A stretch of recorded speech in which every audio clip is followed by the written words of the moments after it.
The GPS told the Tierling family that they had reached their destination, but it wasn't only the literal geographical end to a very long journey, and that a journey from one continent to another right at the start of the pandemic. They also felt that it was their final spiritual destination. Hi, I'm April Stewart, Country Guide's Associate Editor. I sat down with Christiane Tierling, co-owner of Lindsay Lake Farms, to catch up on what the family and farm has been up to since we featured them in the pages of our magazine in 2022. In March 2020, the family was set to get on a plane from their farm in Germany to start their new farm in Nova Scotia. It turned out to be quite the modern pioneer adventure, and Country Guide was eager to see how things have turned out. So Lindsay Lake Farms in Nova Scotia with the Tierling family.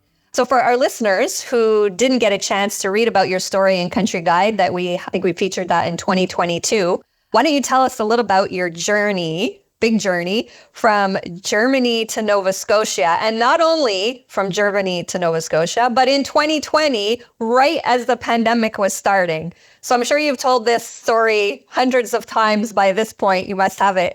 You must have it down pat. But I think also you had to leave one of your sons behind to run the farm because it was difficult to get everything packed up and shipped over, just again because of the logistics with everything shutting down really. So tell us a little bit about that adventure.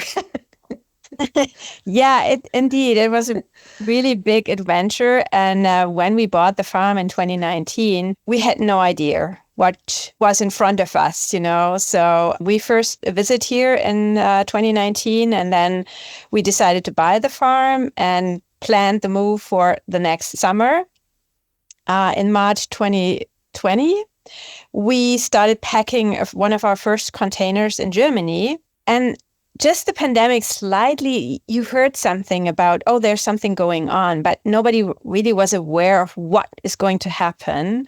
Right. And so after we had the container packed and it was on its way, we figured, okay, we have to go and get to Canada real quickly. So I went on the phone with Air Canada and I tried to get our flights earlier, couple days. It took me half an afternoon to get through because all lines were like, it was crazy. And so, yes. And then we had the flights earlier. And in the night before we went to the airport, we had to make a decision because we felt, there's something going on. We have no idea what's going to happen. And so we decided in the night that our oldest son will stay in Germany and take care of the farm at this point because we had to go and get the container unloaded that was on the way. And then as things progressed, yes, we landed here on the first day of lockdown and everything was just like, oh my God, what's going on now? So after a while, we figured out, this will last for a while and we are stuck here in Canada. And so was our container as well. After a couple of weeks, we figured out that the container was not as thought coming to Halifax. They just unloaded the ship in Montreal and our container was stuck in Montreal and we couldn't go there. And it was just, the nightmare was just unfolding a little bit. Yeah. But that container didn't have like animals or anything on it. No, that was just like your household and equipment and stuff like that. Yeah, special equipment and that. And so that, yeah. But, like getting it from Montreal to Halifax and all this logistics and nobody was really, you couldn't get anyone on the phone. It was just like the world stopped with all of it. You know? And then, then the new situation, our oldest son was in Germany, we were here, and what to do next, how to move forward, and when can we fly back to Germany to make the rest of the move. And so, there were a lot of things we haven't even thought of. And nobody would expect anything like that. But, and I mean, it was, such a major decision, a major move. And nobody in a million years would have ever drawn the card and said, hey, let's throw a pandemic into there just to make it a little more interesting. That's crazy. So how did you choose Canada or specifically Nova Scotia? Like why, and what was your reason for wanting to leave Germany? Because you did have a farm there, right? Yes. But we couldn't grow in Germany at the place where we were living. And so it was always the questions, do we find another farm in Germany, or are we more like, and we always were like, we had that feeling that we would love to be somewhere else and have more space. And like, it was very much bureaucracy in Germany at that point. And we really felt like, okay, maybe there's something, we should do something very different. And our kids, our oldest son was already very into farming. And so like, okay, let's have a look. And we looked around farms on the internet. And, like at this point, the internet was already there to see what's going on in other parts of the world. And we had some things in mind that a farm that we would look after would need to have, So we wanted to have water, we wanted to have forest, as we have been in the forestry industry for at least 30 years now. And then we wanted to have pasture and land where we can have animals. We had a deer farm in Germany, and we had the intention to do this somewhere else as well. And so we looked around. At one point, I guess my husband found a farm here in Nova Scotia, and the pictures didn't do the place justice. But we felt like, okay, it seems to have most of the things we would like to have when we go somewhere else. And so we planned a visit to Nova Scotia in April 2019. We landed here with 60 centimeters of snow in the middle of the night. The worst time of the year you can have a visit to a farm. Yeah. But when we arrived here, our navigation system showed you have reached your destination. And that was really, we took a picture of that. That's nice. And it just felt like that, Right. It was really like, okay, the lake, the setting, even in the worst part of winter or like, crabby weather, it just felt like, okay, that's the place. Right. Not just literally here. You've arrived at your GPS coordinates, but yes, spiritually or like this is where we belong. That's cool. Yes. And so and then we the real estate agent was here, and we have expected somebody showing us the farm, but he wanted just to show us the house. And my husband said, well, we want to see the farm. We want to see the pasture. Okay, with snow, it's complicated, but my son and my husband, they went out for 2 or 3 hours to investigate what's going on here on the farm and how it looks. And they came back after 3 hours, and I was talking to the owners, and he said, yeah, well, that's what we are looking for. And so, we made an offer, and the offer was accepted right away. And so, that's when the journey starts and the adventure began. Definitely the adventure and the journey. Oh boy. So tell us a little bit about Lindsay Lake Farms now. Like what have you done? I know that there's a new bison herd, I believe, but what are all the things that you have on the farm? Yes. So, we recently introduced a whole bison herd in May after years of planning. And originally, as we had deers in Germany, we thought maybe we go into deer farming here as well. But Nova Scotia regulations are sometimes very interesting. Right. So we ended up with looking for bison. We always want to have, or we are like not just doing the normal stuff, and we don't want to go in competition with other farmers here. And we are always looking for our own niche. And so that's why we ended up with bison. And we love the nature, the spirit, and this, it's so supernatural. They are not bred to perfection. They are just still as they are. And they have been long here before us, and they will be hopefully long there when we are already gone. So it's the pure essence of nature, what these animals are for us, So we see not just okay, we can use them for meat and produce delicious sausages out of them.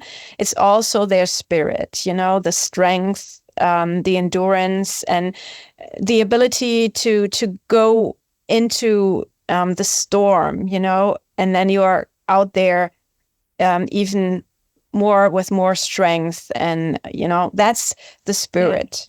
Yeah, And that's I like that. That's also what we think to bring to our guests here on the farm. We have this iconic lake. We have a beautiful property here. We are in the middle of nature. There's stillness. There's this breathtaking nature, like we have the most beautiful sunsets, sunrises. And so what we feel here is our home. We also love to share with others that want to connect with nature again, that seek this relaxation, or even like the spirit of the bison. It's not just an animal. It's their spirit, to see them roaming the fields, or even like when they're running. Like it's just this amazing presence of nature. And so we are our vision is to create a destination, a destination for people that are hungry for authenticity, for having exceptional nature experiences that are customized, that are crafted, to them, for their needs, and not just for 100 or thousands of people. Generic. Yeah, not generic. So that's our uniqueness and our vision. Here, we are aware that we have found such a beautiful place here. And even like the Muscadabat Valley is a sleeping beauty. And so coming from the outside, you sometimes see more than the people that live here, It doesn't mean that this is arrogant or something. It's just you have a different perspective, and we see that treasure that we are able to live in, and that we like it's like stewarding the land. We don't want to use the land. We live with the land, and that's also kind of what we are doing here on the farm. We are everything that we do has this sense of sustainability. Okay. We can, we have our own forestry equipment. We use our own lumber for building purposes here on the farm. We have a sawmill. We have the wood that we use for heating our buildings. So it's from the beginning to the end that we try to use as much as possible. And even like with the animals, we are now building a butchery to slaughter them and to produce delicious meat and sausages, German style, like with our German background. But use everything as much, from farm to table, from nose to tail, so that nothing is thrown away without you being used. And that's our desire, that we have to be as sustainable as possible, and to be very cautious with the things that are given to us, that we are able to live with and to enjoy. Yeah. No, that's a great philosophy to have. Do you find that there's any differences, good or bad? Like, are there things that you could work at or work on when you were in Germany versus Canada that were better there? Or are there some things that are better here versus there? Some things that were easier there, maybe some things are easier here. Some things were more challenging there. Maybe some things are more challenging here. Or is there kind of like no real difference on a day to day? The things that we are doing here on the farm right now wouldn't be possible in Germany, as we had the setting. It just feels sometimes the bureaucracy is much more here, because it's not so, you have to talk to so many different people in order to get an information. That's a little bit better organized in Germany. If you talk to somebody, okay, the problem will be solved right away. They don't refer you to this or that, or, Yeah. that kind of, and as we are working in so many different industries, from forestry to farming to tourism, and even like catering and all this stuff. So, and sometimes I feel like when I talk to people, they are not aware of the diversity we have to work with, and they just see their perspective. Right. And that's kind of something I really like have a little bit that's like challenging. Yeah. Yes, it's very challenging because having 30 years of business experience and the background in so many different fields, you have that, right away what you need, know. But sometimes it's just, and then the language barrier as well. And then people feel like, okay, they are foreigners, and then you have that accent, and and then you just, there's a draw, and then you are put in that draw, and it's closed again. Right. It does just not mean because just my language is not perfect, I don't know what I'm doing, Right. That sometimes makes it a little bit hard. To go to go ahead as quickly as you would like. Yeah. That, and I mean, business is often frustrating enough when you're focused on just one thing. I can't imagine the the patience it must take to have to deal with, like you said, there's tourism, there's the animal part of it, there's the forestry part of it, there's the sustainability, the environmental part of it. That's a lot of different hats and a lot of different pros and cons. I imagine you have a pretty good team to help you out, because it's you, your husband, excuse me, and your two boys, I think, right? But do you have other people on the team? And then, our son has a girlfriend, and she's also working on the farm. And then we have one employee. But, for what we are doing, sometimes you would need a team of 20 or 30. Yeah. So, and that's what people always amazes the most, is like what we can accomplish within the family, and it's some kind of how we are. That's our nature. And coming from Europe, where there's so much more competition, we are just used to get things done, Right. We have that, okay, let's get things done. And maybe especially when you're coming from Germany, it just feels like sometimes, okay, when people are looking at us, maybe they think, oh, they are stupid, working 24/7, But that's in our blood, that's in our nature, and we have a vision, and we want to get something accomplished. I love the relaxation point, and sometimes the Nova Scotia attitude, like, okay, we can do this tomorrow as well. Right. That's great. But when you're doing business, you just want to get things done. And so this is sometimes, and we had to learn, especially during the pandemic, I had to learn patience. That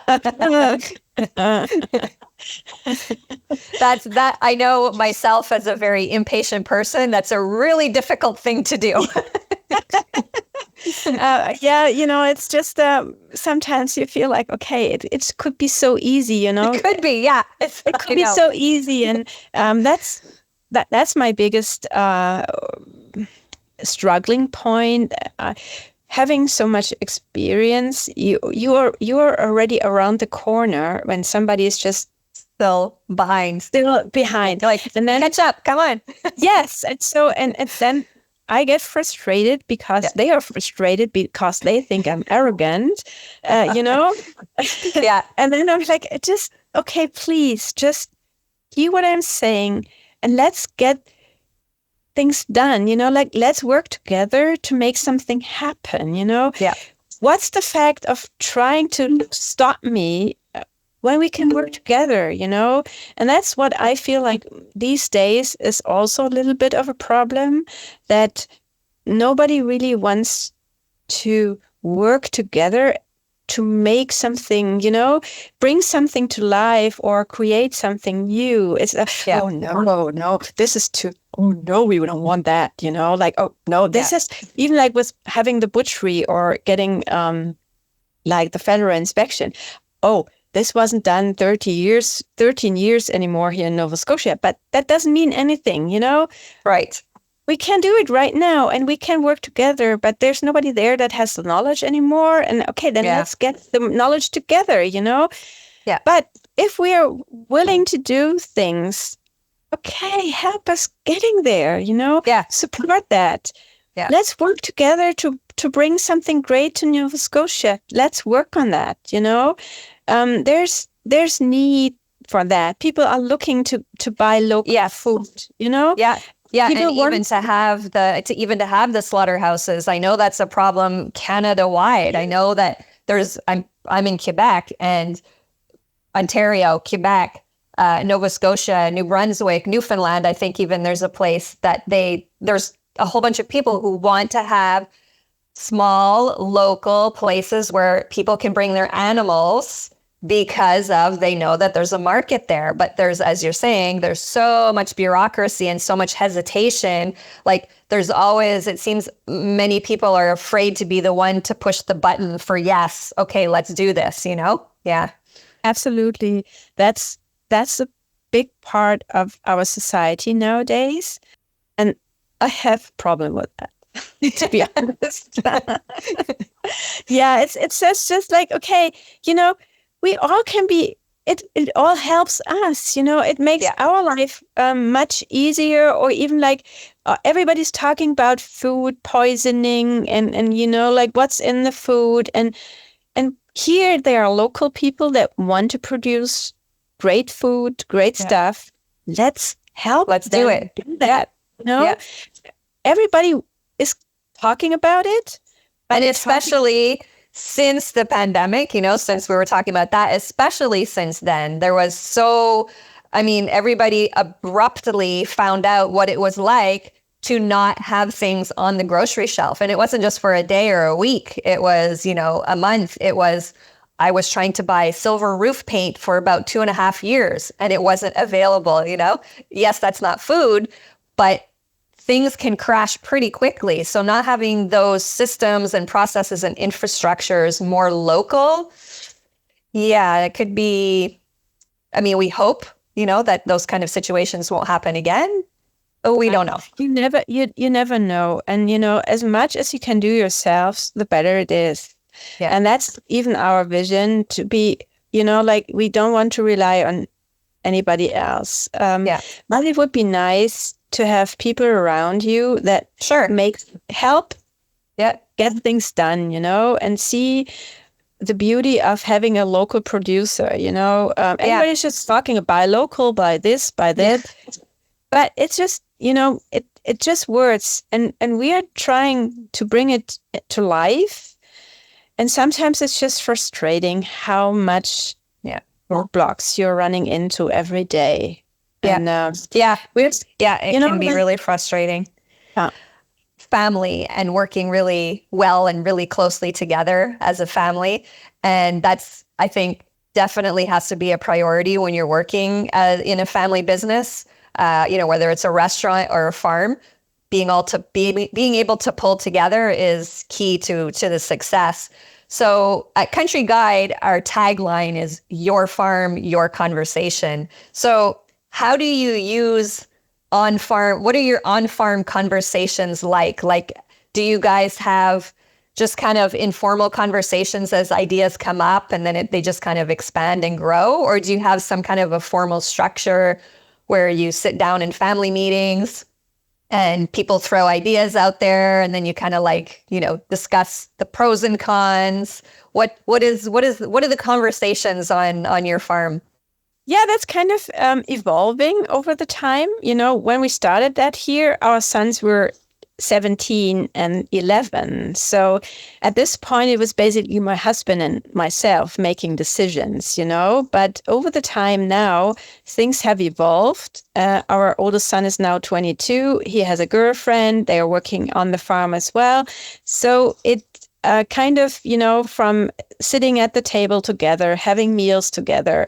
They are living now not far away from our main house in their own cottage. So basically, the family is getting grown up more, like, they are getting older. So now we have like meetings, we have dinner together or lunch together, where we discuss, okay, what's on the agenda next? What do we want to do? Where we want to be? So it's kind of an evolving thing, like we have to also adopt new structures that we didn't have when it was just my husband and myself. And it's kind of interesting how things change over the years. Sometimes you don't see things. They just, at one point, oh, we haven't seen that like that. Now, okay, let's do this. We are in need of that. We are now in need of a different structure than we were 3 years ago.